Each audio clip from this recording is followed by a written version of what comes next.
وکفا وسلام علی عبادہ الذین اصطفی اما بعد اعوذ باللہ من الشیطان الرجیم بسم اللہ الرحمن الرحیم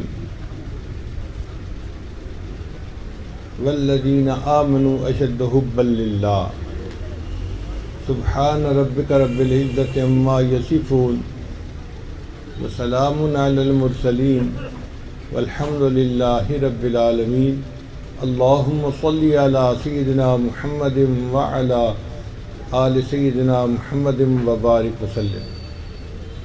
انسان کا جسم مختلف اعضاء سے بنا ہے اور ہر عضو کا اپنا کام ہے۔ آنکھ کا کام دیکھنا، زبان کا کام بولنا، کان کا کام سننا، دماغ کا کام سوچنا اور دل کا کام ہے محبت کرنا۔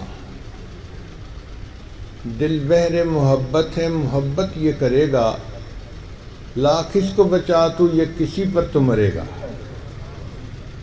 آنکھ دیکھے بغیر نہیں رہ سکتی، اسی طرح دل بھی محبت کیے بغیر نہیں رہ سکتا۔ ہاں یہ الگ بات ہے کہ اگر محبت اللہ سے ہوگی تو دل منور ہوگا، اور اگر محبت مخلوق سے ہوگی تو دل سیاہ ہوگا۔ پتھر سے ہو، خدا سے ہو یا پھر کسی سے ہو، آتا نہیں ہے چین محبت کیے بغیر۔ جس طرح ایک کمرے میں یا تو روشنی ہوگی، اگر روشنی نہیں تو اندھیرا ضرور ہوگا، اسی طرح اس دل کے کمرے میں یا تو اللہ کی محبت کی روشنی ہوگی، اگر وہ نہیں تو مخلوق کی محبت کا اندھیرا ضرور ہوگا۔ اور اللہ تعالیٰ یہ چاہتے ہیں کہ میرے بندے اپنے دل کو میرے محبت سے بھر لو۔ چنانچہ قیامت کے دن اللہ تعالیٰ بندے سے اس کا دل مانگیں گے۔ اللہ تعالیٰ ارشاد فرماتے ہیں یوم لا ینفع مال ولا بنون، قیامت کے دن نہ مال کام آئے گا نہ بیٹے کام آئیں گے، الا من اتی اللہ بقلب سلیم، جو سنورا ہوا دل آیا وہ دل اسے کام آئے گا۔ آج دنیا میں ہم گھر سے باہر نکلنے لگتے ہیں تو چہرہ دھوتے ہیں، اور جی میلے منہ سے کیسے باہر نکلیں؟ ہر بندہ دیکھے گا تو منہ تو دھو لینا چاہیے۔ جس شکل کو انسانوں نے دیکھنا ہے اس کو دھونے کا اتنا اہتمام، اور جس دل کو اللہ نے دیکھنا ہے اس دل کو دھونے کا اہتمام ہی نہیں ہوتا۔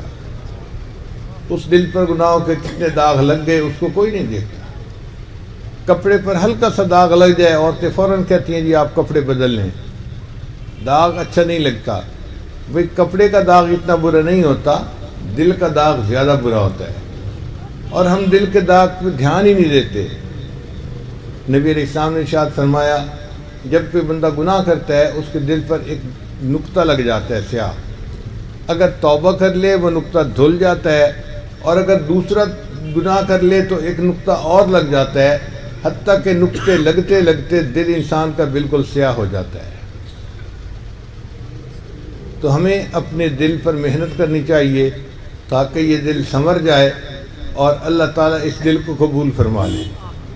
آپ نے دیکھا ہوگا عورتیں گھر میں روزانہ تقریباً 2 سے 3 گھنٹے صفائی میں لگا دیتی ہیں، کبھی جھاڑو دے رہی ہیں، کبھی ویکیوم کلینر چلا رہی ہیں، کبھی ڈسٹنگ ہو رہی ہے، کبھی کچھ ہو رہا ہے۔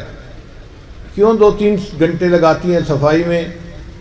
عورت جواب دے گی جی اگر گھر گندا ہوگا تو میرا خامن مجھ سے ناراض ہوگا۔ بھئی اگر دنیا کا گھر گندا ہو تو خامن ناراض ہوتا ہے، اگر انسان کے دل کا گھر گندا ہو تو اللہ تعالیٰ بھی ناراض ہوتے ہیں۔ اللہ چاہتے ہیں میرے بندے تو میرے گھر کو صاف رکھ لے۔ یہ دل اللہ کا گھر ہے، اللہ کا کوٹھا ہے۔ حدیث مبارکہ میں اللہ تعالیٰ نے ارشاد فرمایا لا یسعنی ارضی ولا سمائی، نہ میں زمینوں میں سماتا ہوں نہ میں آسمانوں میں سماتا ہوں، میں مومن بندے کے دل میں سما جاتا ہوں۔ ارض و سما کہاں تیری وسعت کو پا سکے، ایک میرا دل ہی ہے کہ جہاں تو سما سکے۔ ہم جو کعبہ کو کہتے ہیں بیت اللہ تو کیوں کہتے ہیں؟ معاذ اللہ کوئی اللہ تعالیٰ وہاں رہتے ہیں؟ نہیں، بلکہ اللہ تعالیٰ کی تجلیات ذاتیہ وہاں پر وارد ہوتی ہیں، اسی اس کمرے کو بیت اللہ کہہ دیا جاتا ہے۔ اسی طرح جب انسان اپنے دل کو سنوار لیتا ہے تو اللہ تعالیٰ کی تجلیات ذاتیہ بندے کے دل پر وارد ہوتی ہیں. یہ دل بھی انسان کا ہوتا ہے مگر اللہ کا گھر بن جاتا ہے. اللہ اس دل میں آ جاتے ہیں، اللہ اس دل میں سما جاتے ہیں. سچ کہوں اللہ اس دل میں چھا جاتے ہیں. اللہ تعالیٰ ارشاد فرماتے ہیں ہم نے کوئی دنیا میں ایسا بشر نہیں بنایا قلبین فی جوفی کہ جس کے سینے میں ہم نے دو دل بنائے ہوں کہ ایک دل تو رحمان کو دے دو اور دوسرا دل نفس اور شیطان کو دے دو. اللہ فرماتے ہیں نا نا نا، دل ایک ہے اور ایک ہی کے لیے ہے. جب اللہ نے دل ہی ایک بنایا ہے اور اس کو اپنے کے لیے وقف فرما دیا ہے، اب اس دل کو اللہ کے حوالے کرنے کی ضرورت ہے. طالب علم کے ذہن میں سوال پیدا ہوتا ہے جب دل اللہ کا گھر ہے تو اللہ اس میں کیوں نہیں آ جاتے؟ بھئی آپ بتائیں، آپ اگر کسی گندی جگہ کو دیکھیں تو وہاں بیٹھنا پسند کرتے ہیں؟ ہم نے تو دیکھا کہ کتا بھی جس جگہ بیٹھنا ہوتا ہے نا وہاں دم سے جگہ کو صاف کرتا ہے پھر بیٹھتا ہے. اگر جانور بھی بیٹھنے والی جگہ کو صاف پسند کرتے ہیں، انسان بھی جگہ کو صاف پسند کرتے ہیں، تو اللہ تعالیٰ بھی چاہتے ہیں کہ میرے گھر کو صاف کرو پھر میں یہاں آؤں گا. طالب علم کے ذہن میں پھر سوال پیدا ہوتا ہے کہ جب دل اللہ کا گھر ہے تو اللہ اس کو خود ہی کیوں نہیں صاف کر دیتے؟ بندے کے ذمہ کیوں لگایا؟ علماء نے اس کا جواب دیا کہ جب کسی کو گھر کرائے پر دیا جائے نا تو پھر اس کو صاف رکھنا مالک کی ذمہ داری نہیں ہوتی، کرایہ دار کی ذمہ داری ہوتی ہے.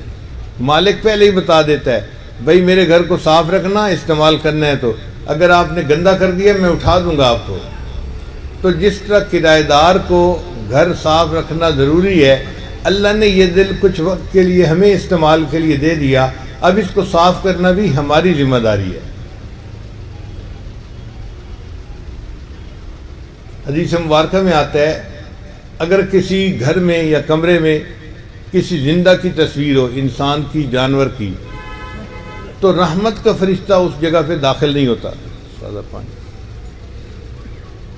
اب آپ سوچئے کہ اگر کسی زندہ کی تصویر ہے کسی کمرے میں، گھر میں، رحمت کا فرشتہ وہاں داخل نہیں ہو سکتا، اگر کسی کے دل میں کسی انسان کی تصویر چھپی ہوگی تو پھر اللہ کی رحمت اس دل میں آنا کیسے پسند کرے گی؟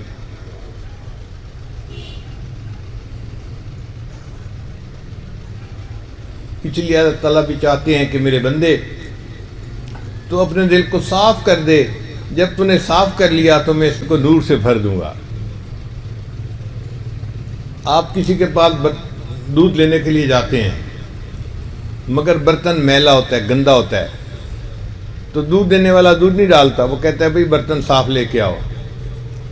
اگر گندے برتن کے اندر ایک بندہ دودھ ڈالنا پسند نہیں کرتا، اللہ تعالیٰ بھی گندے دلوں کے اندر اپنے نور کو ڈالنا پسند نہیں فرماتے.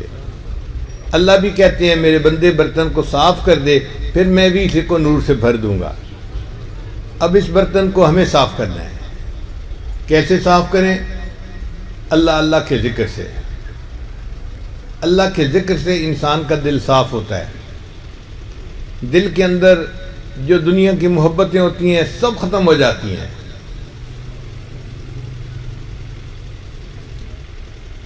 قرآن مجید کی آیت ہے ان الملوک اذا دخلوا قریۃ افسدوها وجعلوا اعزۃ اہلها اذلہ.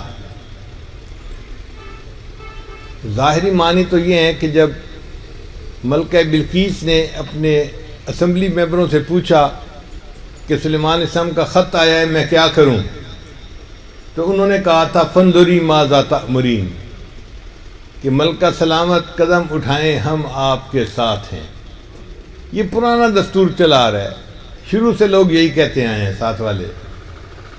مگر وہ عورت سمجھدار تھی، اس نے کہا نہیں، جب بادشاہ کسی بستی میں داخل ہوتے ہیں فساد مچا دیتے ہیں اور وہاں کے جو معزز ہوتے ہیں ان کو نکال کے اس بستی سے ذلیل کر دیا کرتے ہیں. یہ تو ہیں اس آیت کے ظاہری معنی. حضرت اقدس تھانوی رحمۃ اللہ فرماتے ہیں کہ اس آیت میں بہترین تمثیل موجود ہے. تمثیل کا کیا معنی؟ کہ اگر ہم ملوک سے مراد مالک و ملک اللہ کا نام لیں اور قریہ سے مراد دل کی بستی لے لیں، پھر اس کے معنی یوں بنیں گے ان الملوک اذا دخلوا قریۃ، جب اللہ کا نام کسی انسان کے دل کی بستی میں داخل ہو جاتا ہے، افسدوها، انقلاب مچا دیتا ہے، وجعلوا عزت اہلھا اذلہ، اور دنیا جو پہلے سے وہاں معزز ہوتی ہے اس کو ذلیل کر کے دل سے نکال دیا کرتا ہے۔ تو اللہ کا نام انسان کے دل کو صاف کر دیتا ہے اور ماں سوا کی محبتوں سے دل کو خالی کر دیتا ہے۔ اسی طرح لا الہ الا اللہ کا جو ذکر کیا جاتا ہے یہ بھی اسی طرح ہے، جیسے کوئی جھاڑو دے تو جگہ صاف ہو جاتی ہے۔ یہ لا الہ الا اللہ کا ذکر ایک جھاڑو کی مانند ہے جو انسان کے دل کو صاف کر دیتا ہے۔ ہم اپنے دل کو صاف کریں، پھر اللہ تعالیٰ سے دعا مانگیں، ہر تمنا دل سے رخصت ہو گئی، اب تو آجا، اب تو خلوت ہو گئی۔ اور یہ کام ہمیں کرنا پڑے گا، کوئی اور نہیں کرے گا۔ اور اگر ہم اس میں سستی کریں گے تو یہ دل کی ظلمت بڑھ جاتی ہے، حتیٰ کہ انسان کا دل سخت ہو جاتا ہے۔ قرآن مجید میں اللہ تعالیٰ بنی اسرائیل کے بارے میں فرماتے ہیں فَطَالَ عَلَيْهِمُ الْأَمَدُ فَقَسَتْ قُلُوبُهُمْ، ان پر ایک طویل مدت غفلت کی گزر گئی، اس کا نتیجہ یہ نکلا کہ اللہ نے ان کے دل کو سخت کر دیا۔ تو جب غفلت کا لمبا عرصہ گزر جاتا ہے تو دل سخت ہو جاتا ہے، بالکل زرعی زمین کی مانند۔ اگر کچھ عرصہ کھیتی نہ کی جائے تو زمین سخت ہو جاتی ہے۔ اسی طرح اگر دل پر محنت نہ کی جائے تو کچھ عرصے کے بعد دل کی زمین سخت ہو جاتی ہے، اور یہ دل کتنا سخت ہوتا ہے، پتھر سے بھی پرے پار ہو جاتا ہے۔ اللہ تعالیٰ ارشاد فرماتے ہیں بنی اسرائیل کو ثم قست قلوبکم من بعد ذلک، پھر اس کے بعد تمہارے دل سخت ہو گئے، فہی کالحجارہ، پتھروں کی مانند ہو گئے، او اشد قسوہ، بلکہ پتھروں سے بھی زیادہ سخت ہو گئے۔ پھر اللہ نے آگے دلیل بیان فرمائی فَإِنَّ مِنَ الْحِجَارَةِ لَمَا يَتَفَجَّرُ مِنْهُ الْأَنْهَارُ، کہ پتھروں سے تو چشمے جاری ہو جاتے ہیں، وَإِنَّ مِنْهَا لَمَا يَشَّقَّقُ فَيَخْرُجُ مِنْهُ الْمَاءُ، بعض پتھر ٹوٹتے ہیں اور ان میں سے پانی نکل آتا ہے، وَإِنَّ مِنْهَا لَمَا يَهْبِطُ مِنْ خَشْيَةِ اللَّهِ، اور بعض پتھر اللہ کے خوف سے کانپ جاتے ہیں۔ اے انسان، جب تیرا دل پتھر ہوتا ہے یہ اللہ کے خوف سے نہیں کانپتا، یہ پتھروں سے بھی پرے پار ہو جاتا ہے۔ ایک شخص حسن بصری رحمۃ اللہ کے پاس آیا، حضرت پتہ نہیں کیا ہمارے دل سو گئے۔ انہوں نے پوچھا بھی کیوں ایسے کہہ رہے ہو؟ حضرت آپ درس قرآن دیتے ہیں، ہم سنتے ہیں تو ہمارے دلوں پہ اثر کوئی نہیں ہوتا، تو لگتا ہے کہ ہمارے دل سو گئے۔ حضرت نے فرمایا بھئی اگر درس قرآن کا دل پہ اثر نہیں ہوتا نا تو یہ نہ کہو دل سو گئے، یہ کہو دل مو گئے، مر گئے۔ وہ نوجوان حیران ہو کے پوچھنے لگا حضرت یہ دل مر کیسے گئے؟ حضرت نے فرمایا دیکھو، جو سویا ہوا جائے، جو سویا ہوا ہو اس کو جھنجھوڑا جائے تو وہ جاگ اٹھتا ہے، جو جھنجھوڑنے سے نہ جاگے وہ سویا ہوا نہیں، وہ مویا ہوا ہوتا ہے۔ اگر درس قرآن انسان سنے تو یہ تو بندے کو جھنجھوڑنے والی بات ہوتی ہے نا، پھر بھی انسان کا دل نہ جاگے تو یہ دل سویا ہوا نہیں، یہ دل مویا ہوا ہے۔ تو دل پر محنت کرنی ضروری ہے، کیونکہ اللہ نے اسی کو قیامت کے دن ہم سے مانگنا ہے۔ اللہ تعالیٰ دلوں کے بیوپاری ہیں، فرماتے ہیں کہ قیامت کے دن نہ انسان کا مال کام آئے گا، نہ بیٹے کام آئیں گے، الا من اتى اللہ بقلب سلیم، جو سنورا ہوا دل لایا وہ دل کام آئے گا۔ اس کا مطلب یہ کہ ہمیں اپنے دلوں کو سنوارنے کی ضرورت ہے، اور جس بندے کا دل سنور جاتا ہے وہ اللہ کے ہاں قبول ہو جاتا ہے۔ نبی علیہ السلام نے ارشاد فرمایا ان اللہ لا ينظر الى صورکم، بے شک اللہ تعالیٰ نہیں دیکھتے تمہاری شکلوں صورتوں کو، ولا الى اموالکم، اور اللہ نہیں دیکھتے تمہارے مال پیسے کو، ولکن ينظر الى قلوبکم واعمالکم، وہ دیکھتے ہیں تمہارے دلوں کو اور تمہارے اعمال کو۔ تو ہمارے دلوں کو اللہ دیکھتے ہیں، اس لیے دلوں کو سنوارنے کی ضرورت ہے، دلوں کو دھونے کی ضرورت ہے۔ یہ دل اللہ کی یاد سے لبریز ہو جائیں، اور یہ دل ہر وقت اللہ کی طرف متوجہ ہیں۔ انابت اللہ، رجوع اللہ، اسی کو کہتے ہیں۔ قلب منیب اسی کو کہتے ہیں کہ دل کی توجہ اللہ ہی کی طرف رہے ہر وقت۔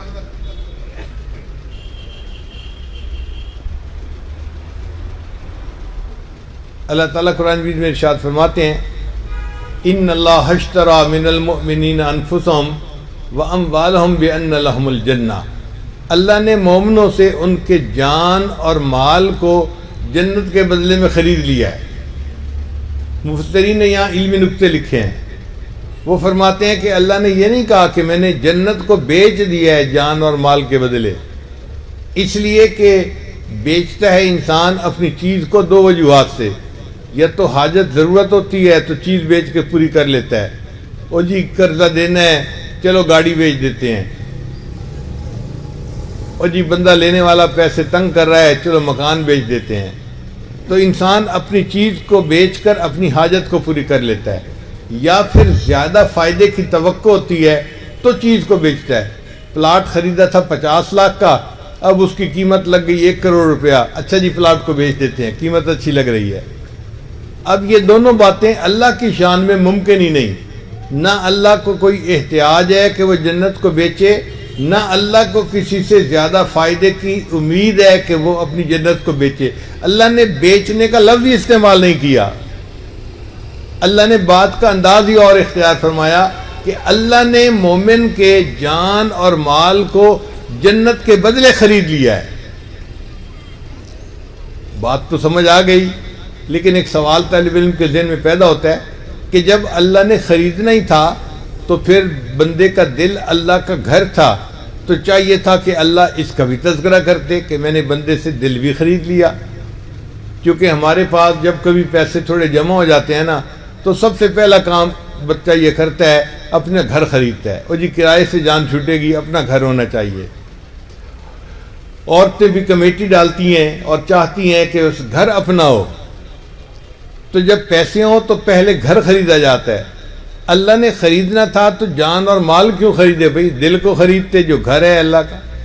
اللہ نے دل کا تو تذکرہ ہی نہیں کیا۔ مفسرین نے اس کا بھی جواب دیا، وہ فرماتے ہیں کہ دیکھو اللہ تعالیٰ نے کہا کہ میرے بندے تیرا دل تو میرا گھر ہے، اس کو میں نے اپنے لیے وقف کر دیا ہے، اور جو وقف کی جائیداد ہوتی ہے نا پھر اس کی بیع و شراء کی اجازت نہیں ہوتی، وہ تو وقف ہو چکی ہے۔ اے بندے تیرا دل میرے لیے وقف ہو چکا، یہ تو ہے ہی میرا، اب اس کے خرید و فروخت کی تو بات ہی نہیں ہو سکتی۔ اس کے بعد تیرے پاس مال اور جان باقی بچا، میں نے جنت کے بدلے اس کو بھی خرید لیا ہے۔ تو دل تو ہے ہی اللہ کا، اس لیے اس دل کو اللہ کے حوالے کر دیجئے اور کوشش یہ کریں کہ نیک اعمال کے ذریعے سے دل منور ہو جائے۔ اور آج ہم نے اس دل کو ٹریش کین بنایا ہوا ہے۔ نوجوان گھر سے نکلتا ہے، ادھر نظر پڑتی ہے اس کی بھی محبت دل میں آ گئی، ادھر نظر پڑی اس کی بھی محبت دل میں آ گئی، جدھر نظر اٹھتی ہے اسی کی محبت دل میں۔ یہ دل ہے یا ٹریش کین ہے؟ ٹریش کین ہوتا ہے وہ ٹوکری جس میں انسان ٹیشو پیپر وغیرہ استعمال شدہ چیزیں پھینک دیتا ہے۔ تو ہم بھی جس پہ نظر پڑتی ہے اسی کی محبت دل میں آ جاتی ہے۔ تو اس دل کو ہم دل بنائیں۔ اگر ہم اس دل پر محنت نہیں کریں گے تو یہ دل نہیں ہوگا، یہ پھر انسان کے سینے میں سل ہوگی، سل بن جائے گا۔ اللہ تعالی ہمارے دلوں کو سل بننے سے محفوظ فرمائے اور ہمارے دلوں کو اپنے نور سے منور فرمائے۔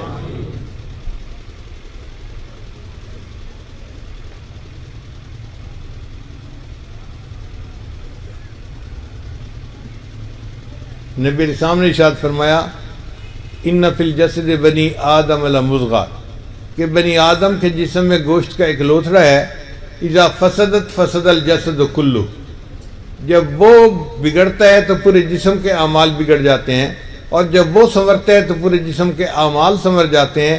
الا وہی القلب، جان لو اس کا نام دل ہے۔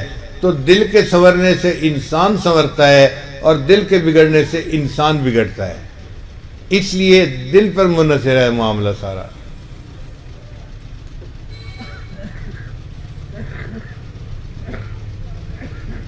ایک ہوتی ہے انسان کی بصارت،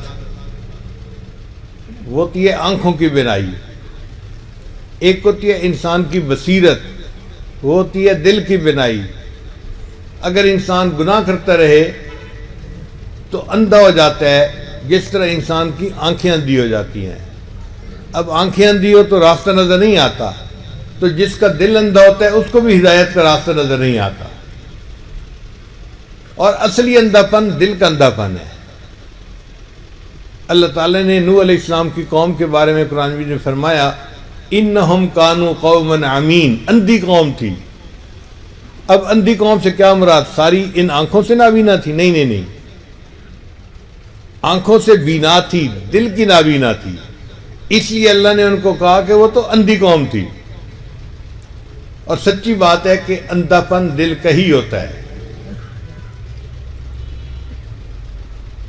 اللہ تعالیٰ قرآن میں ارشاد فرماتے ہیں فَإِنَّهَا لَا تَعْمَى الْأَبْصَارُ، اور آنکھیں اندھی نہیں ہوتی، وَلَكِنْ تَعْمَى الْقُلُوبُ الَّتِي فِي الصُّدُورِ، یہ تو سینوں کے اندر دل اندھے ہو جاتے ہیں. آج ہمارے دل اندھے ہیں اور ہم اپنی زندگی گزارتے پھر رہے ہیں. دل پتھر بنے ہوئے ہیں اور ہم اپنی زندگی گزارتے پھر رہے ہیں. اس پر محنت کی ضرورت ہے.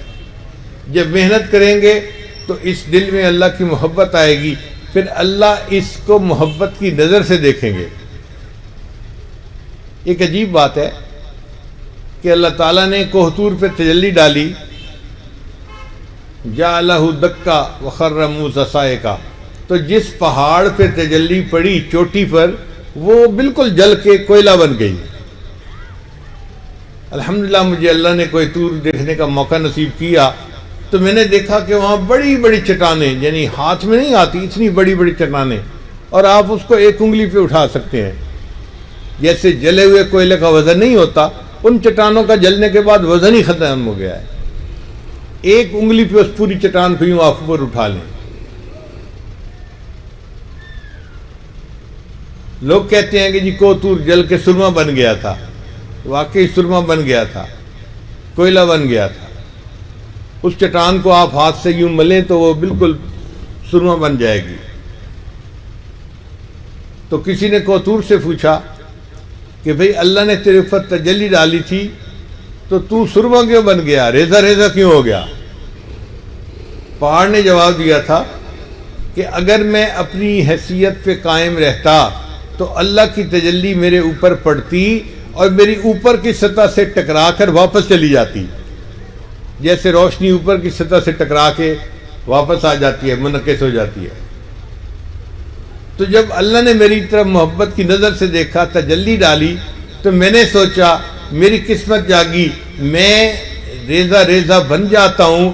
اب اس تجلی کو میرے ایک ایک ذرے میں ملنے کا موقع مل جائے گا. چنانچہ ہر ذرے کو اللہ کی تجلی پانے کا موقع مل گیا. اس لیے کوہ طور جو ہے وہ ریزہ ریزہ ہو گیا تھا. مگر عجیب بات ہے کہ اللہ کی تجلی پڑی، کوہ طور ریزہ ریزہ ہو گیا. اور اللہ کی تجلی بندے کے دل پہ پڑتی ہے اور بندے کا دل ریزہ ریزہ نہیں ہوتا. اللہ نے اس دل کو یہ مہارت دی ہے، یہ صلاحیت دی ہے، یہ اللہ کی تجلی کو برداشت کر لیتا ہے.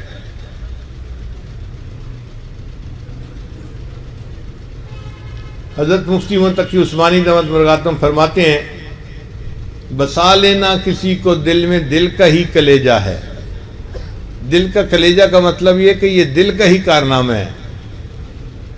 آسان سمجھنے کے لیے میں یوں پڑھ دیتا ہوں، بسا لینا کسی کو دل میں دل کا کارنامہ ہے، پہاڑوں کو تو بس آتا ہے جل کر طور ہو جانا.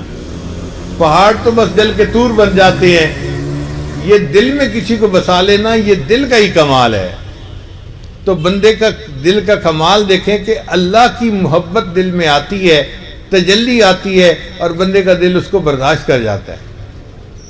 میں نے کتاب میں پڑھا کہ بعض ایسے گوار اولیاء بھی سمت میں گزرے ہیں کہ اللہ ایک دن میں ان کے دل کو 70 مرتبہ محبت کی نظر سے دیکھتے تھے. جیسے ماں اپنے بیٹے کو بار بار محبت کی نظر سے دن میں دیکھتی ہے، جب یہ نظر سے واپس آتی ہے پھر بیٹے کے چہرے پہ نظر ڈالتی ہے، یہ میرا بیٹا ہے، محبت کی جیسے دیکھ رہی ہوتی ہے. اللہ تعالیٰ بھی ایسے سنورے ہوئے دل کو ایک دن میں 70 مرتبہ محبت کی نظر سے دیکھتے ہیں. تو ہم اس دل کو سنواریں گے تو یہ اللہ تعالیٰ کو یہاں قبول ہو جائے گا. اب شیطان کیا کہتا ہے کہ اس دل پہ میرا قبضہ ہو جائے، لہذا وہ انسان کے طاق میں لگا ہوتا ہے ذرا انسان ادھر ادھر متوجہ ہوتا ہے تو وہ دل کے اندر وسوسے ڈالنے شروع کر دیتا ہے۔ تو اللہ تعالیٰ فرماتے ہیں میرے بندے، جس طرح ابابیل نے میرے گھر کی حفاظت کی تھی ہاتھیوں والے لشکر سے، یہ جو شیطان ہے نا یہ بھی ابرہا ہے، اور یہ اس میرے دل کعبہ پہ قبضہ کرنے کے لیے آتا ہے، تو بھی ابابیل کی طرح اس کے اوپر ایسی کنکریاں پھینک کہ اس کا بھوسا نکال کے رکھ دے۔ اللہ ہمارے پاس کنکریاں کہاں ہیں کہ ہم شیطان کا کچومر نکال کے رکھ دیں؟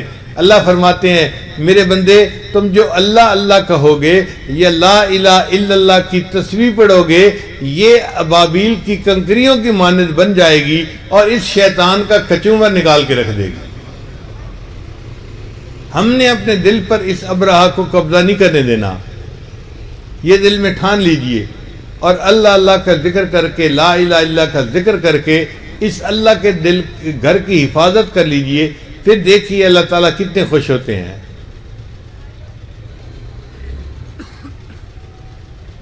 ہم نے گھروں میں دیکھا کہ جو ٹرنک ہوتے ہیں نا، ان کی قیمت ان کے اندر کے سامان کے حساب سے ہوتی ہے۔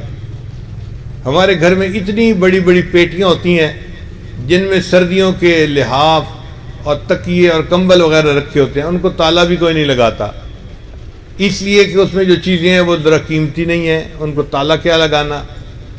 اور ایک چھوٹا سا بکسہ ہوتا ہے جس کو کہتے ہیں جیولری باکس، اس میں عورتیں اپنے ڈائمنڈ، اپنے رنگ، اپنے زیورات رکھتی ہیں، اس کو بھی تالا، پھر اس کو جس بکسے میں رکھتی ہیں اس کو بھی تالا، پھر وہ بکسہ جس کمرے میں ہوتا ہے اس کمرے کو بھی تالا، پھر وہ کمرہ جس گھر میں ہوتا ہے اس گھر کو بھی تالا۔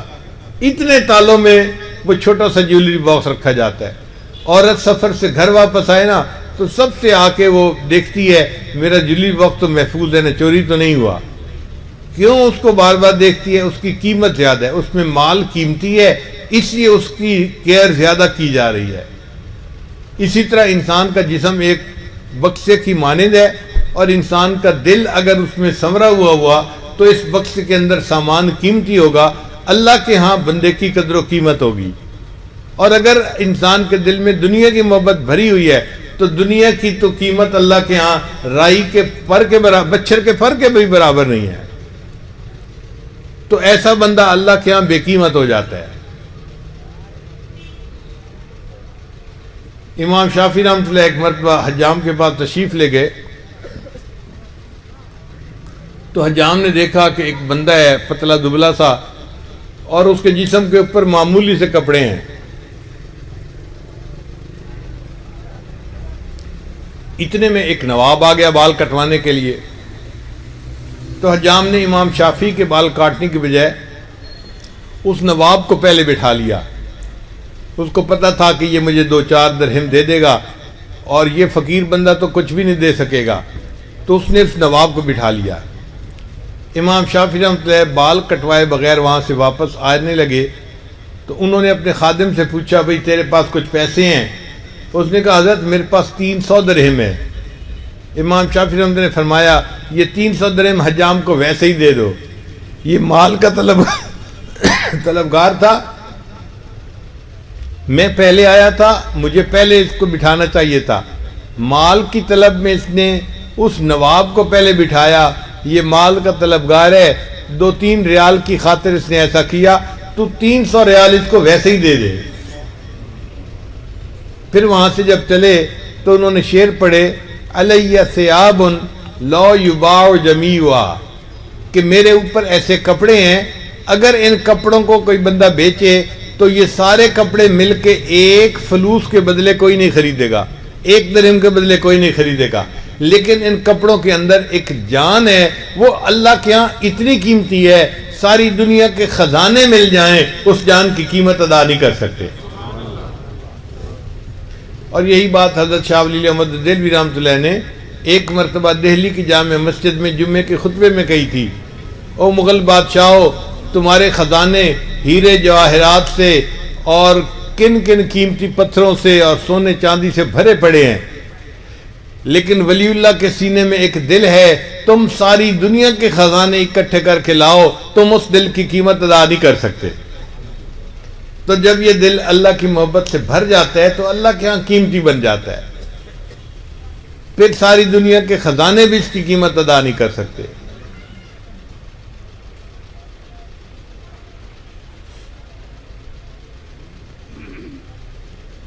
چنانچہ ایک صحابی تھے عبداللہ ذوالبجادین رضی اللہ تعالیٰ عنہ، جوانی میں ان کو چچا نے گھر سے نکال دیا تھا تو وہ نبی علیہ السلام کی خدمت میں رہنے لگ گئے۔ ان کے دل میں اللہ کی بہت محبت تھی، چونکہ انہوں نے سب کچھ چھوڑ دیا تھا اللہ کے لیے۔ ایک مرتبہ سفر میں ان کی وفات ہو گئی تو نبی علیہ السلام نے صحابہ سے کہا کہ ان کو نہلا دو اور میں آ کے اس کی جنازہ پڑھاؤں گا اور اس کو قبر میں دفن کروں گا۔ چنانچہ وہ بیمار تھے تو نبی علیہ السلام ان کی عیادت کے لیے گئے، ابو بکر و عمر ساتھ تھے۔ جب نبی علیہ السلام گئے تو عبداللہ رضی اللہ عنہ لیٹے ہوئے تھے، تو نبی علیہ السلام نے ان کے سر کے نیچے سے تکیہ اٹھایا اور ان کے سر کو اپنی مبارک گود میں رکھ لیا۔ یہ وہ خوش نصیب صحابی ہیں کہ جن کی وفات اس عالم میں ہوئی کہ ان کا سر نبی علیہ السلام کی مبارک گود میں تھا اور ان کی نگاہیں محبوب کے چہرے پر پڑ رہی تھیں، اور اس حال میں ان کی روح کو قبض کیا گیا۔ آقا تیری معراج کہ تو لوح و قلم تک پہنچا، تیری معراج کہ تو لوح و قلم تک پہنچا، میری معراج کہ میں تیرے قدم تک پہنچا۔ کیا اللہ نے ان کو معراج عطا فرمائی تھی کہ ایسی شاندار موت عطا فرمائی۔ پھر نبی علیہ السلام نے صحابہ کرام کو اپنی چادر عطا فرمائی، فرمایا کہ عبداللہ کو نہلا دو اور اس کو اس میری چادر کے اندر کفن دینا۔ خوش قسمتی کی انتہا دیکھیے کہ اللہ کے محبوب نے اپنی چادر عطا فرمائی ان کے کفن کے لیے۔ جس بدن کو چچا نے ننگا کر دیا تھا کہ تم مسلمان ہو گئے ہو، میرے کپڑے اتارو اور نکل جاؤ یہاں سے، اللہ نے کہا اب اس بدن کو میں اپنے محبوب کی چادر سے ڈھانپ لوں گا۔ چنانچہ جب قبر میں دفن کرنے کا وقت تھا تو دستور یہ ہے کہ جو میت کا قریبی ہو رشتہ دار وہ قبر میں اترے اور اس کو قبر میں رکھے میت کو۔ اب ان کا تو کوئی رشتہ دار تھا نہیں، چنانچہ نبی علیہ السلام نے فرمایا کہ ان کی قبر کو میت میں رکھنے کے لیے میں قبر میں اتروں گا۔ اللہ کے محبوب ہم قبر کے اندر اترے اور آپ صلی اللہ علیہ وسلم نے ان کی میت کو اپنے دونوں ہاتھوں میں لیا اور اپنی امانت کو زمین کے سپرد کر دیا، اور ان کی میت کو قبر میں رکھتے ہوئے نبی علیہ السلام نے ان کو ایک دعا دی۔ اس دعا کو سن کر عمر لانو وجد میں آ گئے۔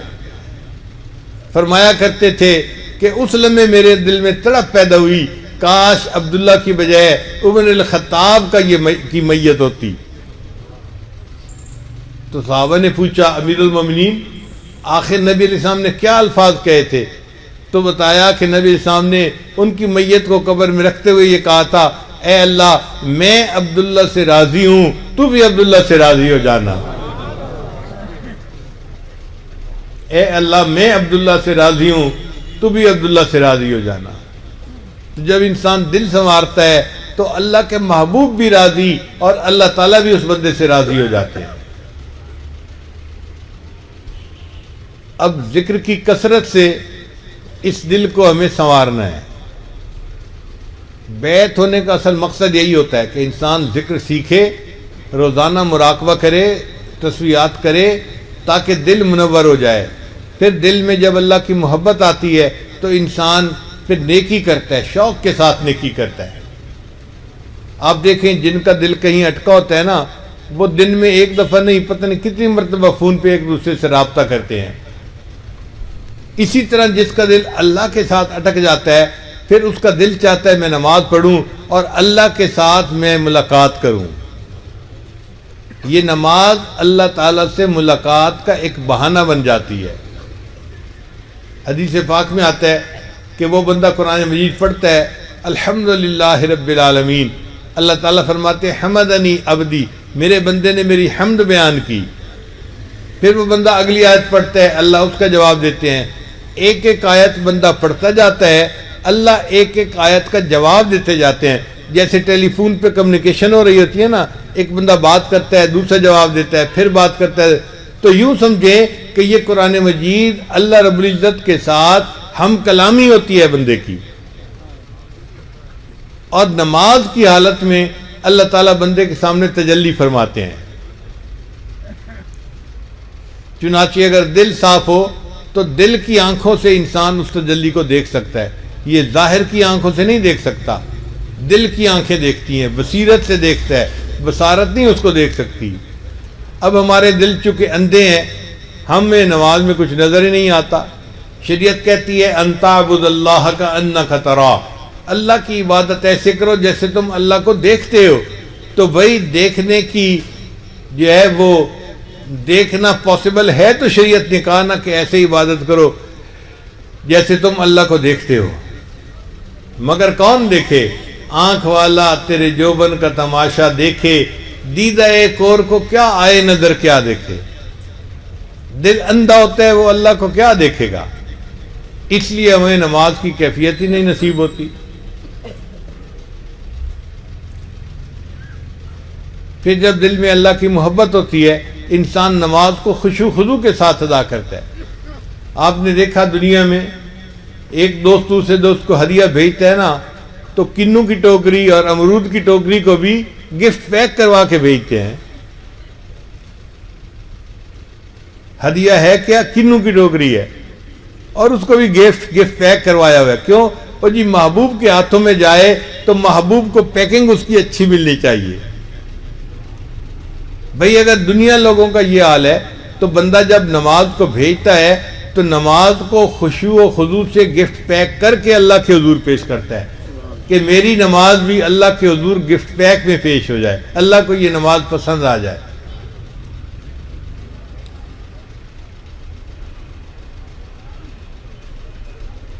اسی لیے پھر 5 فرض نمازیں پڑھنے سے بندے کے عشق کا جذبہ پورا نہیں ہوتا، بندہ پھر نفل نمازوں کو بہانہ بنا لیتا ہے اللہ سے ملاقات کا۔ میں اشراق پڑھ رہا ہوں، میں چاشت پڑھ رہا ہوں، میں اوابین پڑھ رہا ہوں، تہجد پڑھ رہا ہوں، میں صلاۃ الحاجت پڑھ رہا ہوں، میں تحیۃ المسجد پڑھ رہا ہوں، تحیۃ الوضو پڑھ رہا ہوں۔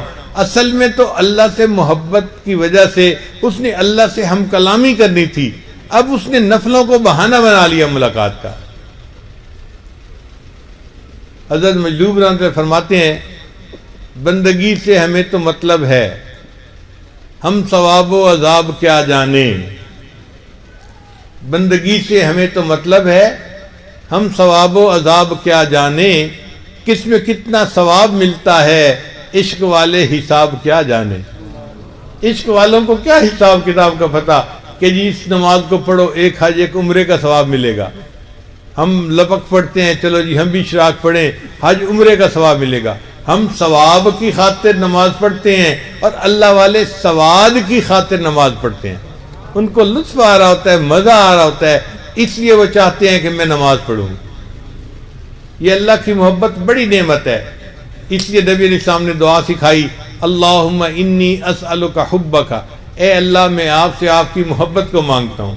عجیب بات ہے، آج دنیا میں اللہ سے مال مانگنے والے بڑے، اچھی نوکری مانگنے والے بڑے، خوبصورت بیوی مانگنے والے بڑے، اچھا مکان مانگنے والے بڑے، خوبصورت اولاد مانگنے والے بڑے، دنیا کی عزتیں مانگنے والے بڑے ہیں، اللہ سے اللہ کی محبت کرنے والے مانگنے والے بہت تھوڑے ہیں۔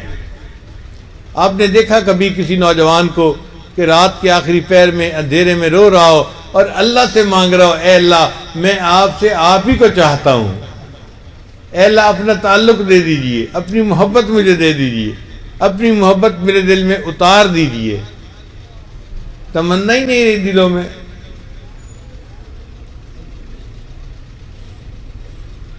ایک وقت تھا کہ مومن کا سینہ ایسے ہوتا تھا جیسے انگارے اندر رکھے ہوئے، گرم ہوتا تھا۔ حقیقت خرافات میں کھو گئی، یہ امت روایات میں کھو گئی، لباتا ہے دل کو بیان خطیب، مگر لذت شوق سے بے نصیب۔ وہ صوفی کے تھا خدمت حق میں مرد، محبت میں یکتا امانت میں فرد، عجم کے خیالات میں کھو گیا، وہ سالک مقامات میں کھو گیا۔ بجھی عشق کی آگ اندھیر ہے، مسلمان نہیں راکھ کا ڈھیر ہے۔ آج کا مسلمان راکھ کا ڈھیر بن گیا، وہ انگارے سارے بجھ گئے۔ اللہ کی محبت کی گرمی دل میں نہیں ہوتی، اس لیے صبح کے وقت آنکھ ہی نہیں کھلتی، فجر کی نماز کے لیے مسجد میں آنا مشکل ہے. کئی مرتبہ تو کرائے کی دکان ہوتی ہے جو مسجد کے دروازے کے ساتھ ہوتی ہے اور بندہ نماز قضا کر دیتا ہے, نماز ہی نہیں پڑھتا, اس لیے کہ انگیٹھی جو ٹھنڈی ہے, ورنہ تو یہ سب سے پہلے مسجد میں آتا اللہ کا فرض ادا کرنے کے لیے.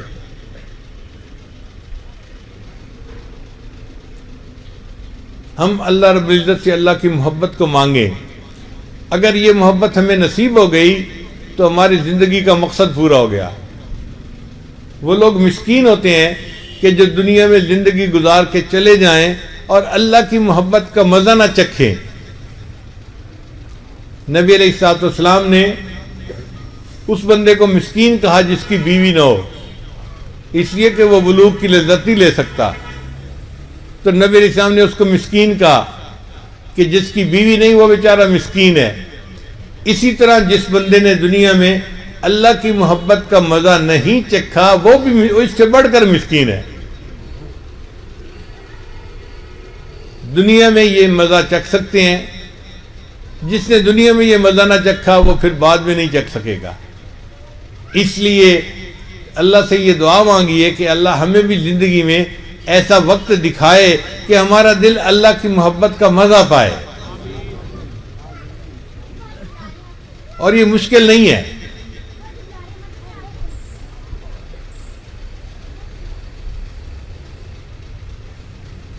چنانچہ ایک شاعر کا کلام ہے بیدم کا, ذرا توجہ سے سنیے.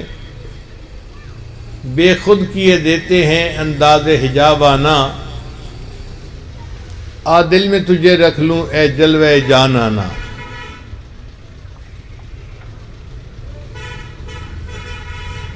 جی چاہتا ہے بھیجوں تحفے میں انہیں آنکھیں, جی چاہتا ہے بھیجوں تحفے میں انہیں آنکھیں, درشن کا تو درشن ہو نذرانے کا نذرانہ.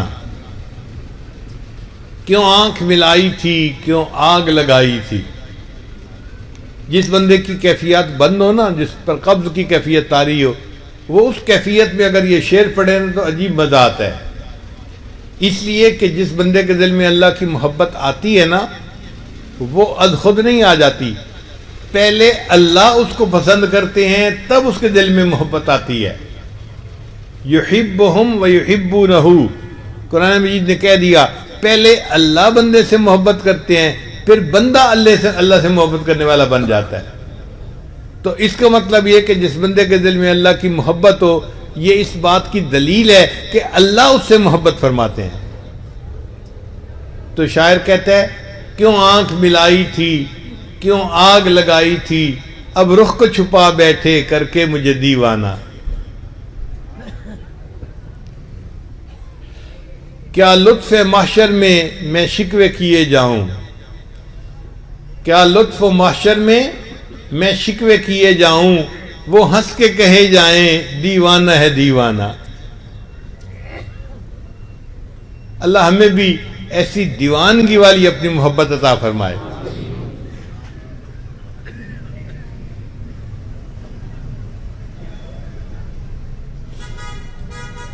امیر خسرو رحمۃ اللہ علیہ کا ذرا کلام سنیے, کیا خوبصورت اشعار کہے ہیں انہوں نے.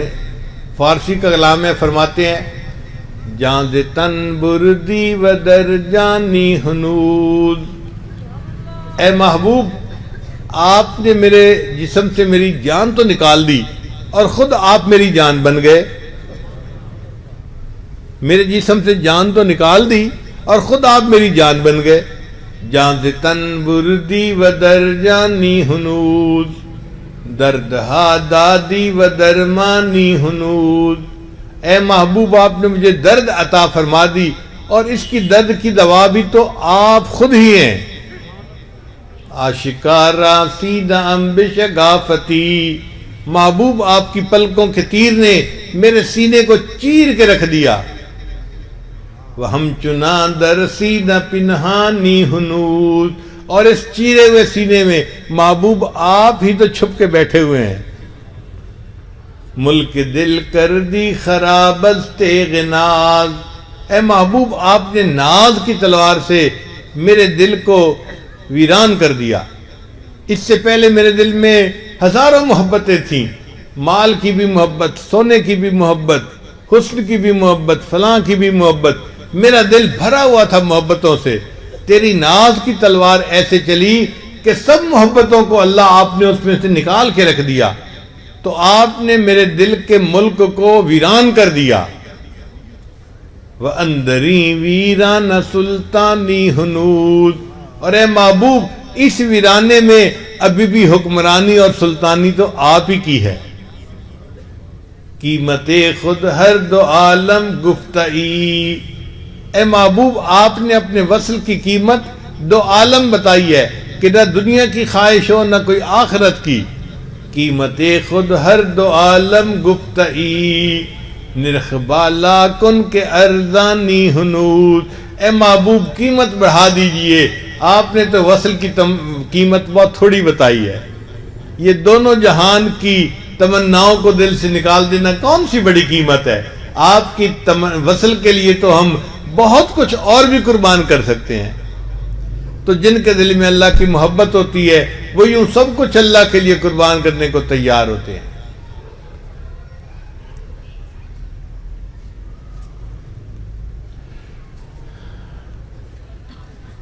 اب کچھ عربی کے بھی اشعار سن لیجئے،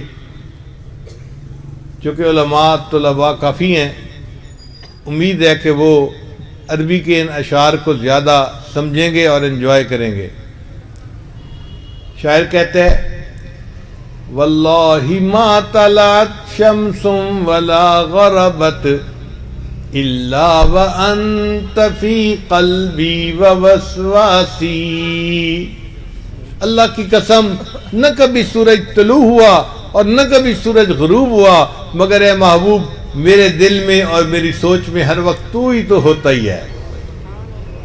واللہ ما طلعت شمس ولا غربت الا وانت فی قلبی ووسواسی، ولا جلست الى قوم احدثهم الا وانت حدیثی بین جلاسی، اور اللہ کی قسم میں کبھی دوستوں کی مجلس میں جا کر نہیں بیٹھا مگر ان دوستوں کی مجلس میں اے محبوب میں آپ بھی کے تو بیٹھ کے تذکرے کر رہا ہوتا ہوں۔ ولا ذکرتک محزونا ولا طربا الا وحبک مقرون بانفاسی، اور اے محبوب میں نے کبھی خوشی میں یا غم کے حال میں آپ کو یاد نہیں کیا مگر میری سانسوں میں تیری محبت ہی تو لپٹی ہوئی ہوتی ہے۔ ولا ہممت بشرب الماء من عطش الا رأیت خیالا منک فی الکأس، اور محبوب پیاس کی شدت کے عالم میں نے کبھی پیالے سے پانی کو نہیں پیا مگر اس پیالے کے اندر میں تیری تصویر ہی کو تو ڈھونڈ رہا ہوتا ہوں۔ کیا محبت ہوگی اس کے دل میں جو کہتا ہے کہ میں پیاس کی شدت میں جب پانی پیتا ہوں تو پیالے کے پانی میں محبوب آپ کی تصویر کو تلاش کر رہا ہوتا ہوں۔ اللہ ہمیں بھی اپنی ایسی سچی محبت عطا فرما دے۔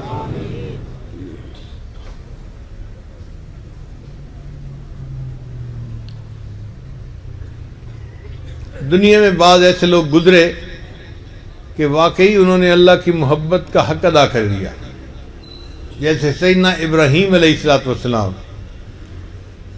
اللہ ان کے بارے میں فرماتے ہیں وَإِبْرَاهِيمَ الَّذِي وَفَّى، اور ابراہیم میرا بڑا وفادار نکلا، اس نے واقعی اللہ سے ایسے محبت کی جیسے کرنی چاہیے تھی، اپنا دل اللہ کو دے دیا۔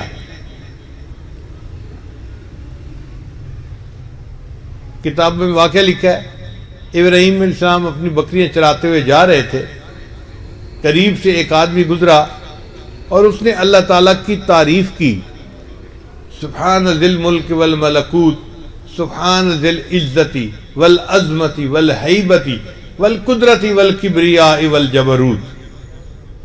ابراہیم علیہ السلام کو بڑا اچھا لگا کہ میرے محبوب کی تعریف کر رہا ہے یہ۔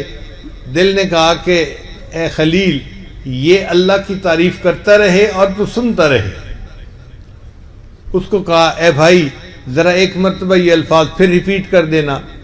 اس نے کہا جی اس کے بدلے کیا دیں گے؟ فرمایا بھائی آدھا ریوڑ میں تمہیں دے دوں گا۔ اس نے پھر یہ الفاظ پڑھ دیے، جب پڑھ دیے تو پھر دل مچل گیا، اے بھائی ایک مرتبہ اور یہ الفاظ کہہ دے۔ اس نے کہا جی اب کیا دیں گے؟ بھائی میں بکی آدھا ریوڑ بھی آپ کو دے دوں گا۔ اس نے پھر پڑھے، دل مچل گیا، دل نے کہا ہوتی رہے ثنا تیرے حسن و جمال کی، اے محبوب یہ آپ کے حسن و جمال کی تعریف کرتا رہے اور میں خلیل اس کو سنتا رہوں۔ اے بھائی ایک مرتبہ اور کہہ دے۔ اس نے کہا اب تو آپ کے پاس ریوڑ بھی نہیں، اگر میں یہ الفاظ کہوں گا تو اس کے بدلے کیا دیں گے؟ تو ابراہیم علیہ السلام نے کہا بھائی آپ کو بکریاں چرانے والے کی ضرورت ہوگی، میں تمہاری بکریاں چرا دیا کروں گا، تم یہ الفاظ ایک مرتبہ اور سنا دو۔ اس بندے نے کہا ابراہیم علیہ السلام مبارک ہو، میں اللہ کا فرشتہ ہوں، اللہ نے بھیجا تھا جاؤ میرے خلیل کے سامنے میری تعریفیں کرو اور پھر دیکھو وہ میرے نام کی کیا دام لگاتا ہے۔ تو جن کے دل میں محبت ہوتی ہے وہ تو یوں اپنی جان کا نذرانہ پیش کرنے کے لیے تیار ہوتے ہیں۔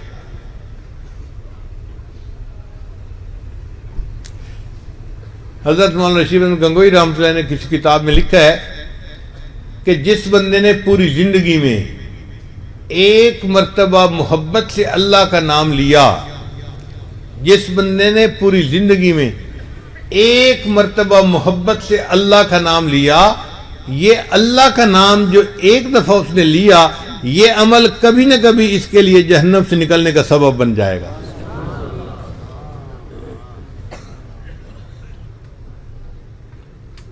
تہلکا سا مچا دیتی ہے عرش آسمانی میں، تہلکا سا مچا دیتی ہے عرش آسمانی میں، جوانی جب محبت سے خدا کا نام لیتی ہے۔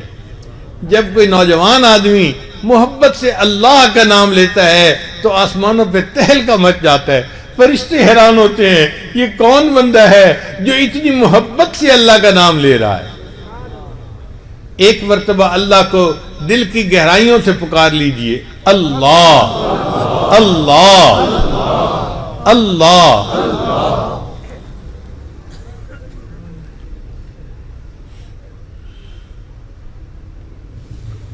چنانچہ اس دنیا میں جو لوگ اللہ سے محبت کریں گے ان کو جو انعامات ملیں گے وہ تو اپنی جگہ، ایک انعام انوکھا ہوگا کہ اللہ ان کو بلا حساب جنت عطا فرمائے گے۔ امام غزالی رحمۃ اللہ نے اس کی بڑی تفصیل لکھی ہے، وہ فرماتے ہیں اللہ تعالیٰ فرشتے کو فرمائیں گے اعلان کرو این المحبین، مجھ سے محبت کرنے والے کہاں ہیں؟ تو کھرب ہا کھرب لوگ ہوں گے جو عرش کے قریب ہو جائیں گے۔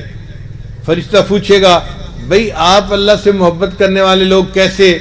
وہ کہیں گے ہم تو دین پہ زندگی گزارتے تھے، سر کے بالوں سے پاؤں کے ناخنوں تک سنت کی پیروی کرتے تھے اور اس انتظار میں تھے کب موت آئے اور ہمیں جنت میں اللہ کا دیدار ملے۔ ہم تو اللہ کی یاد میں زندگی گزار کے آئے ہیں، ہم تو جماعت کا کام کرتے تھے، دعوت و تبلیغ کا کام کرتے تھے، ذکر کا کام کرتے تھے، ہم تو اقامت دین والا کام کرتے تھے، پوری زندگی ہم نے اسی انتظار میں گزاری، ہم اللہ سے محبت کرنے والے نہیں تو کون ہے؟ ہم تو رات کو تہجد میں جاگا کرتے تھے اور اللہ کے سامنے مصلی پہ آنسو بہایا کرتے تھے، ہمارے دل تو اللہ کی محبت سے بھرے ہوئے تھے، ہم اللہ کی محبت میں زندگی گزار کے آئے ہیں۔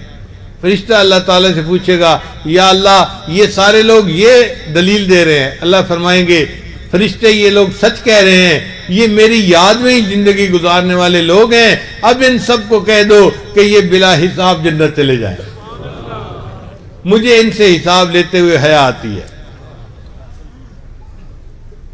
بلے شاہ رحمۃ اللہ نے عجیب شعر کہا، فرماتے ہیں کورے کاغذ کتاب نہ ہوندے، اگر صاف کاغذ ہو اور میں اس کی جلد بنا دوں کتاب کی طرح تو اس کو کتاب تو کوئی نہیں نہ کہے گا، اس پر تو لکھا ہوا ہی کچھ نہیں۔ کورے کاغذ کتاب نہ ہوندے تے سارے پھل گلاب نہ ہوندے تے، کورے کاغذ کتاب نہ ہوندے تے سارے پھل گلاب نہ ہوندے تے جے کر یاری لائیے بلیا تے یارہ نال حساب نہ ہوندے۔ اور اگر اے بلے شاہ کسی سے یاری لگائے تو پھر یاروں سے حساب لیتے ہوئے حیا آتی ہے۔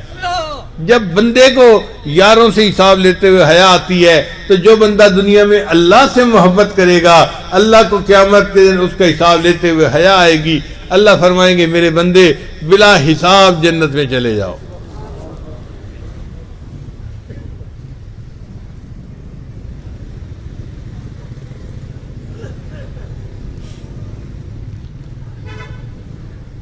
آپ کے اس علاقے کے قریب ایک بزرگ گزرے ہیں، حضرت خواجہ غلام فرید رحمۃ اللہ علیہ۔ سرائیکی زبان میں ان کا کلام بہت خوبصورت ہے اور اتنا اللہ کی محبت میں ڈوبا ہوا ہے کہ انسان حیران ہو جاتا ہے۔ وہ فرماتے ہیں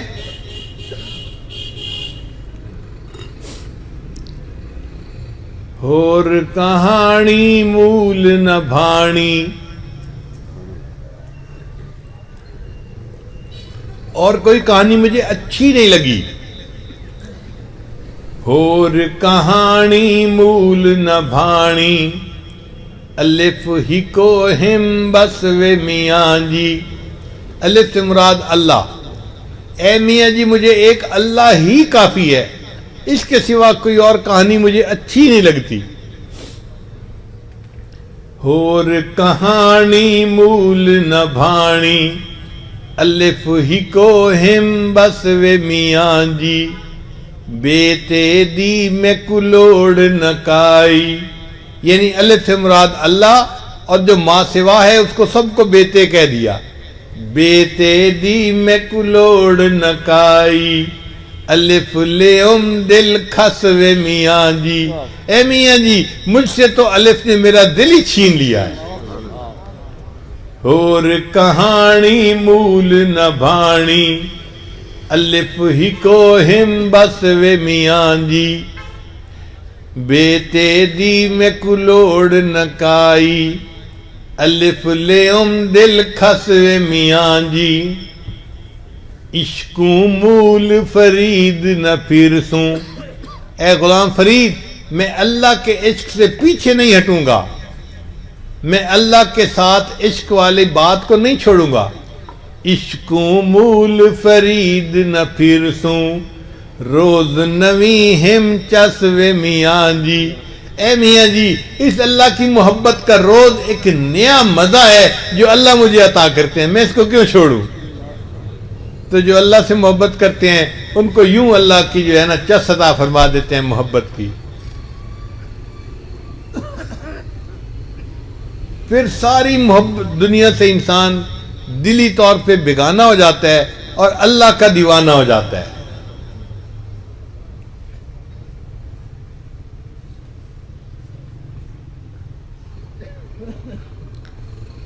پنجابی میں کہتے ہیں چولہے تے دھوم آیا، ایک چنگا تو لگنے دعا پھر بھی تم آیا۔ کہ ایک تو اے محبوب آپ مجھے پیارے لگتے ہیں، اور اگر پوچھو کہ دوسرے نمبر پر تو محبوب دوسرے نمبر پہ بھی تو ہی مجھے پیارا لگتا ہے۔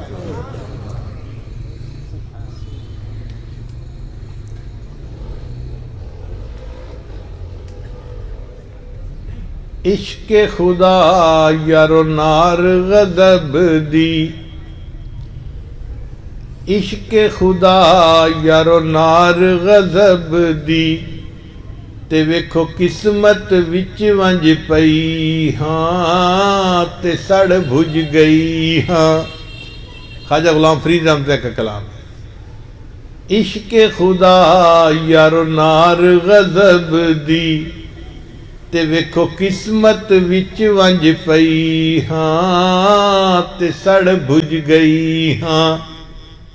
چولا برکا صبر دا میرے، ہو گیا تھیاں تھیاں تے چپ کر گئی ہاں۔ ماں پیو ویر بھی یاد نہ میں کوں، تے اتوں تانے دیون سیاں تے سہندی رہی ہاں۔ یعنی اب اللہ کی محبت مجھ پر اتنی غالب آ گئی کہ مجھے اب اپنے رشتہ دار ہی یاد نہیں آتے۔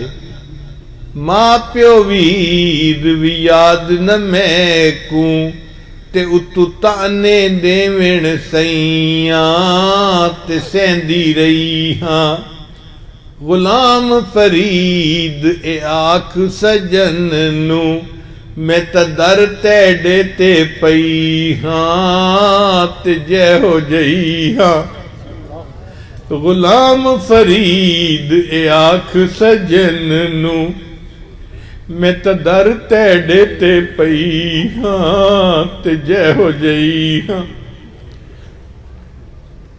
آج ہم بھی اس محفل میں اللہ کے سامنے یہی فریاد کرتے ہیں کہ اے اللہ بس آج ہم اپنے گھروں سے آ گئے، اس محفل میں بیٹھ گئے، اب ہم آپ کے در پہ پڑے ہیں، آپ ہمیں دیے بغیر خالی نہ واپس لوٹائیے۔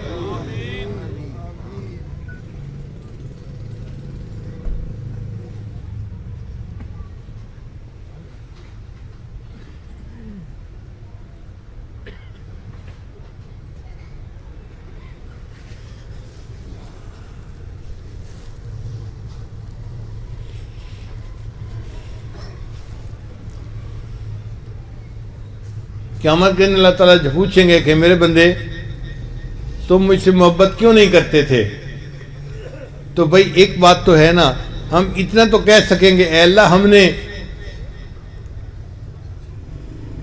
ڈیرہ غازی خان کی ایک مجلس میں آپ سے آپ کی محبت مانگی تو تھی، دینی تو آپ ہی نہ تھی نا، وہ تو آپ کے خزانے کی نعمت ہے، از خود تو کوئی بندہ اپنے دل میں اللہ کی محبت پیدا نہیں کر سکتا۔ اے اللہ اتنی بات پکی ہے، ہم نے بڑے اخلاص کے ساتھ بڑے دل کی چاہت کے ساتھ آپ سے آپ کی محبت مانگی تھی، اے اللہ آپ ہمارے دلوں کو اپنی محبت سے بھر دیتے تو ہم بھی آپ کی محبت میں زندگی گزارنے کا مزہ پا لیتے۔ مجھے امید ہے انشاءاللہ یہی ہمارا جو عمل ہے نا اللہ کے ہاں بخشش کا ذریعہ بن جائے گا، فرشتے گواہی دیں گے اللہ آپ کے بندوں نے آپ سے آپ کی محبت مانگی تھی، رو رو کر مانگی تھی، سوال کیے تھے، اے اللہ دینا تو آپ ہی نے تھا۔ تو اس لیے ہم اپنی بات کو یہیں پر ختم کرتے ہیں اور مراقبہ کر کے اس کے بعد انشاءاللہ دعا مانگیں گے اور اللہ سے اللہ کی محبت کا سوال کریں گے۔ آج دعا سے پہلے ہم توبہ کے کلمات پڑھ لیتے ہیں تاکہ زندگی کے پچھلے گناہوں سے ہماری جان چھوٹ جائے۔ یہ کلمات سچے دل کے ساتھ پیچھے پیچھے پڑھتے جائیے، مرد بھی پڑھیں اور اگر عورتوں تک آواز جا رہی ہے تو وہ بھی وہیں بیٹھے پڑھ لیں، اور اگر کچھ لوگ دور شہروں میں یا ملکوں میں بیٹھے نیٹ کے اوپر یہ بات چیت سن رہے ہیں تو وہ بھی یہ کلمات پڑھ سکتے ہیں، انشاءاللہ وہ بھی ان کلمات کے پڑھنے میں اس عمل میں شریک ہو جائیں گے۔ پڑھیے بسم اللہ الرحمن الرحیم، لا الہ الا اللہ محمد الرسول اللہ،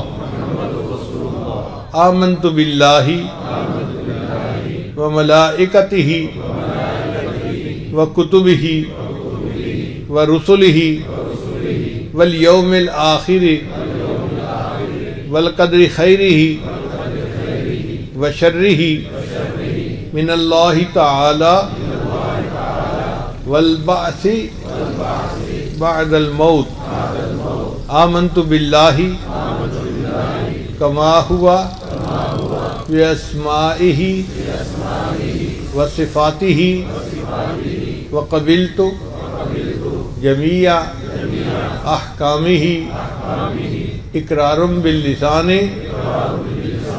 وتصدیق بالقلب، اشہد ان لا الہ الا اللہ واشہد ان محمدا عبدہ ورسولہ، استغفر اللہ ربی من کل ذنب واتوب الیہ برحمتک یا ارحم الراحمین۔ ان کلمات کو پڑھنے سے ہم تو غائب ہو چکے ہیں، چند معمولات ہیں جن کو باقاعدگی سے کریں گے تو اللہ تعالیٰ دل کو منور کریں گے۔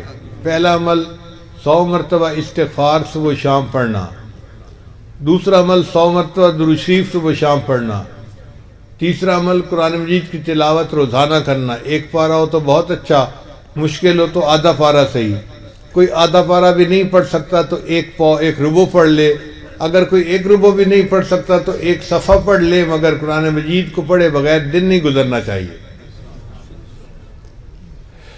پھر چوتھی بات کہ لیٹے بیٹھے چلتے پھرتے ہر وقت دل میں اللہ کو یاد رکھیں، اس کو کہتے ہیں ہتھ کار ول دل یار ول، ہاتھ کام کاج میں مصروف اور دل اللہ تعالیٰ کی یاد میں مصروف۔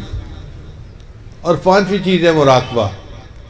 مراقبے کا طریقہ بہت آسان ہے کہ نماز پڑھ جب آپ فارغ ہوں تو تھوڑی دیر اللہ سے لو لگا کے بیٹھیں کہ اللہ کی رحمت آ رہی ہے، میرے دل میں سما رہی ہے، میرے دل کی ظلمت اور سیاہی دور ہو رہی ہے، اور میرا دل اللہ اللہ اللہ اللہ یہ میرا دل کہہ رہا ہے۔ انشاءاللہ 10-15 منٹ کا مراقبہ دل کو منور کر دے گا اور آپ اس کے اثرات کو خود محسوس کریں گے۔ ابھی تھوڑی دیر کے لیے سب حضرات مراقب ہو جائیے، آنکھوں کو بند کر لیجئے، سر کو جھکا لیجئے، دنیا اور جو کوئی دنیا میں ہے اس سے ہٹ کٹ کے اللہ کی یاد میں ڈوب جائیے۔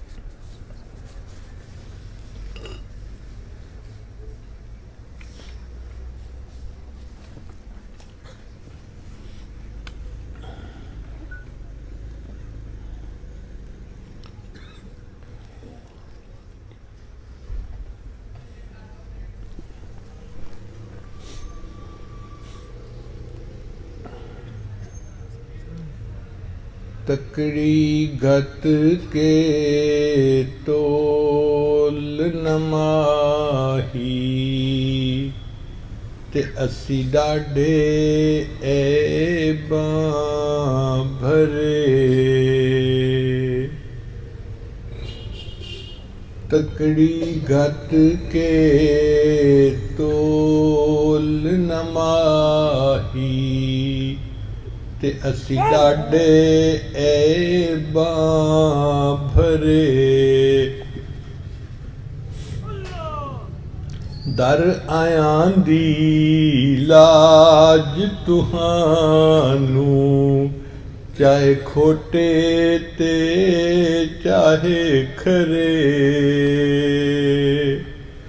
در آیاں دی لاج تہانوں تے نہ کرو پرے پرے، غلام فریدہ پلے عیب ہزاراں تے کوئی مان کس تے کرے،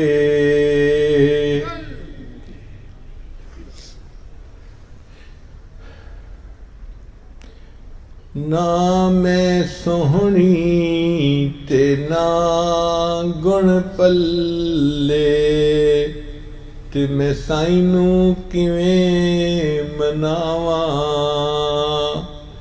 چارے لڑ میرے چکنا لتھڑے تے میں کیڑا مل مل دھواں، صابن تھوڑا تے میل گھنیری تے میں بے پتنا تے رواں، غلام فریدہ کوئی وس نہ چلدا تے میں ہنجواں دے ہار پرواں۔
الہ الا اللہ محمد رسول اللہ. دعا کرو.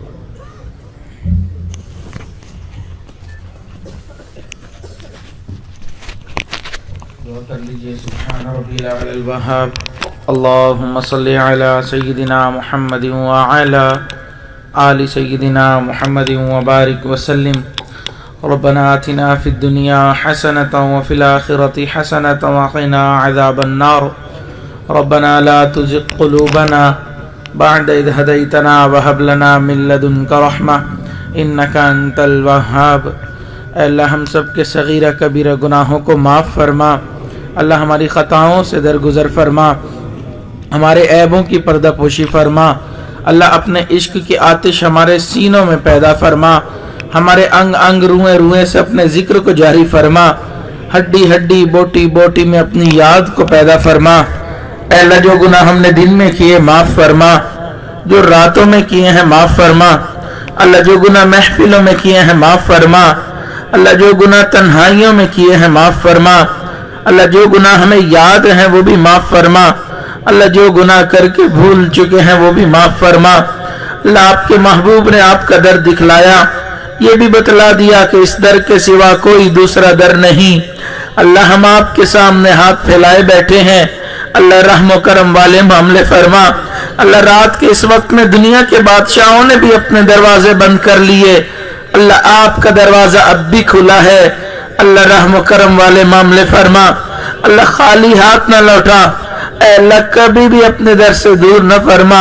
اللہ نفس و شیطان کے حوالے نہ فرما. اللہ کبھی بھی ہمیں ناقدروں کے حوالے نہ فرما. اللہ کبھی بھی ہمیں ظالم اور دشمنوں کے حوالے نہ فرما. ہمیشہ اپنی سرپرستی والا معاملہ فرما. اللہ اس سے پہلے کہ ہماری ظاہر کی آنکھیں بند ہو جائیں اللہ من کی آنکھیں کھلنے کی توفیق عطا فرما. اللہ اس سے پہلے کہ لوگ ہمیں کلمہ پڑھائیں اللہ اپنے اختیار سے کلمہ پڑھنے کی توفیق عطا فرما. اللہ اس سے پہلے کہ لوگ ہمیں غسل دیں اللہ غسل توبہ کی توفیق عطا فرما. اللہ اس سے پہلے کہ لوگ ہمیں کفن پہنائیں اللہ تقوی کی پوشاک پہننے کی توفیق عطا فرما. اللہ اس سے پہلے کہ ہماری نماز جنازہ پڑھی جائے اللہ نماز کی حضوری نصیب فرما. سجدے کا سرور نصیب فرما. رات کے آخری پہر کی مناجات کی لذت نصیب فرما. ایمان حقیقی کی حلاوت نصیب فرما. اللہ اس سے پہلے کہ قیامت والے دن آپ کے سامنے پیشی ہو اللہ اپنی بارگاہ میں قبولیت عطا فرما. اللہ ہمارے دلوں میں اپنی محبت کو پیدا فرما. اللہ دنیا کی محبت کو ہمارے دلوں سے ختم فرما. اللہ ہم آپ کے سامنے اپنے دلوں کو پیش کرتے ہیں اللہ ہمارے دلوں میں اپنی محبت کو پیدا فرما. اللہ کرم والے معاملے فرما. اللہ ہمیں اپنے عاشقین بندوں میں شامل فرما. اللہ دور قریب سے جتنے لوگ یہاں پر آئے اللہ سب کی دلی نیک تمناؤں کو قبول فرما. اللہ ہم سب کو بری نظر سے محفوظ فرما. برے اثر سے محفوظ فرما. جادو ٹونے سے حفاظت فرما. برا چاہنے والوں کی برائی سے حفاظت فرما. دوستی کے رنگ میں دشمنی کرنے والوں سے حفاظت فرما. اے اللہ ہمارے تینوں حرم کی حفاظت فرما. دعوت و تبلیغ کے کام کی حفاظت فرما. مدارس عربیہ کی حفاظت فرما. جہاں اللہ اللہ ہوتی ہے ان خانقاہوں کی حفاظت فرما. اقامت دین کے کوششوں کی حفاظت فرما. اللہ پوری دنیا میں جہاں بھی مسلمان موجود ہیں اللہ تمام مسلمانوں کے جان مال عزت آبرو کی حفاظت فرما. اللہ ہمارے اس پیارے ملک پاکستان کی حفاظت فرما. اللہ اس ملک کو دین کا قلعہ بنا. اے اللہ اس ملک کے جو دشمن ہیں ان کو ہدایت نصیب فرما. جن کی قسمت میں ہدایت نہیں اللہ چن چن کے نیست و نابود فرما. چن چن کے دفع دور فرما. اے اللہ ہماری سرحدات کی حفاظت فرما. اللہ جو بھی ہماری ضروریات ہیں اللہ اپنے غیبی خزانوں سے پورا فرما. اللہ جو اولاد نرینہ کے طلبگار ہیں اللہ ان کو اولاد نرینہ عطا فرما. نیک صالح متقی اولاد نصیب فرما. جو صاحب اولاد ہیں اللہ ان کی اولادوں کو نیکوکار بنا. فرما بردار بنا. والدین کی آنکھوں کی ٹھنڈک بنا. اللہ جن گھروں میں جوان بچے بچیاں موجود ہیں اللہ ان کے مستقبل کو روشن فرما. والدین کے لیے فرض ادا کرنے آسان فرما. اللہ جو بیمار ہیں اللہ ان کو شفاء کاملہ عاجلہ مستمرہ دائمی نصیب فرما.